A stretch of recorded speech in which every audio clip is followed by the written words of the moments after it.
కలిసి చేసినటువంటి ప్రార్థన ఫలితం ఏమైంది అంటే చెరసాలలో ఉన్నటువంటి పేతురు యొక్క సంఖ్యలు విడిపోయాయి. దేవునికి స్తోత్రం.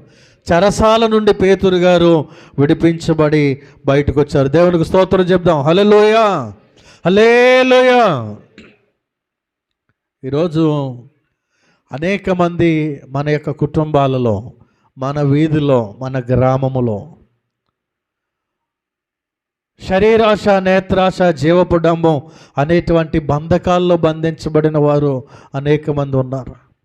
త్రాగుడు బంధకాల్లో కావచ్చు, వ్యభిచారపు బంధకాల్లో కావచ్చు, రకరకాల వ్యసనాలనే బంధకాల్లో కావచ్చు, ఏ బంధకములో బంధించబడి ఉన్నా సంఘము అత్యాశక్తితో ప్రార్థించగలిగితే, ఆ బంధకాల్లో ఉన్నవారి కొరకు అత్యాశక్తితో సంఘము ప్రార్థించగలిగితే దేవుడు ఆ బంధకాలలో ఉన్న వారిని విడిపించడానికి సమర్థుడు. దేవునికి స్తోత్రం.